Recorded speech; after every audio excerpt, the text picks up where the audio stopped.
हे बघा, बघू शकताय मी तुरीची डाळ ना थोडीशी शिजायला घातले, जास्त पण काय शिजू दिलं नाही, काय नाही. आज आपण मस्तपैकी कांद्याची पात करणार आहे.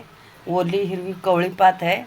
आणि कसं आहे, प्रत्येक भाजीला फोडणी देणं हे असं काय जरुरी नाही, म्हणून मी आज बिगर फोडणी देता भाजी करणार आहे. बघू शकता तुम्ही, भाजीला दर एक भाजीला फोडणी देणं त्या भाजीची चव थोडीशी हे होते. करायच्या भाजीला करायचं फोडणी देणं, आणि ही भाजी ना बिना फोडणीची मस्त अशी होते. आणि कसं वर ते कांदे पण कवळे होते ना, त्याच्यामुळं मी कवळे कवळे कांदे पण टाकले पातीसोबत. हे बघा, बघू शकता तुम्ही. आणि मी ना आज हिरवी मिरची टाकणार आहे. तुम्हाला तुमच्या आवडीनुसार तुम्हाला जे बी तिखट आवडते ते टाकलं तर चालतं. मी हिरवी मिरची टाकणार आहे. हिरव्या मिरचीमध्ये कसं कोथिंबीर टाकले, लसूण, मिरची, हिरवी मिरची स्वच्छ धुवून घेतलं. मी काय भाजलं नाही, काय नाही, तसंच केलं आहे, वाटून घेतलं आहे. आणि हे बघा, असं डाळ जास्त शिजू द्यायची नाही. जास्त शिजलं ना डाळ आपली लई गाळ होते, म्हणून शिजू द्यायचं नाही.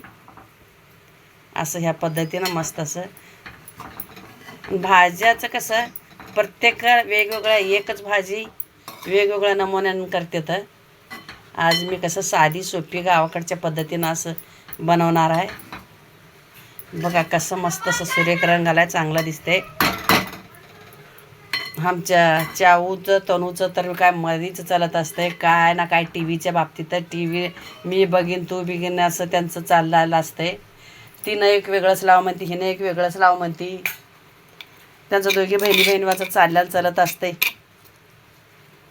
आज हिरवी मिरची घालून आपण कांद्याची पात मस्त असं बनवणार आहे. तुम्हाला आवडत असेल तर कमी तिखट जास्त तिखट असं केलं तरी पण चालतं आहे. थोडंसं मला जास्त तिखट लागते म्हणून मी थोडंसं जास्त टाकले तिखट. चवीपुरतं थोडंसं मीठ टाकते.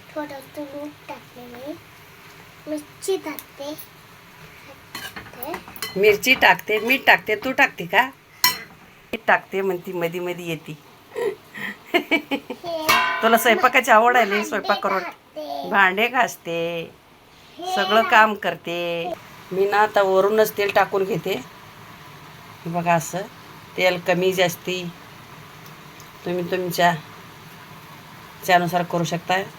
मी 2 चमचे तेल टाकले तेलातल्या आपल्या पळीनं.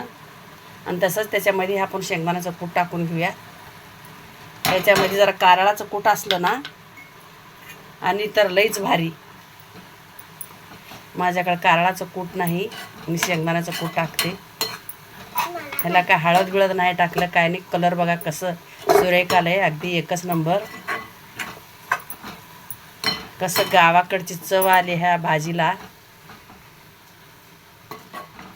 आता भाकर म्हणा, भाजी म्हणा, चपाती भात कशासोबत पण ही भाजी तुम्हाला आवडते, आवडीनं खाऊ शकता तुम्ही.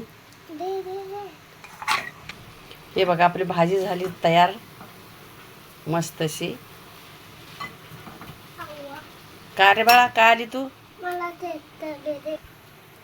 छान असं बघा मंडळी, भाकर कसं फुगली आहे आपली भाजीच. कसोबत कडक भाकर पातळ भाकर तर एकच नंबर लागते खायला. तिथं पण मी भाकरी केली आहे, पातळच आहे गोल भाकर.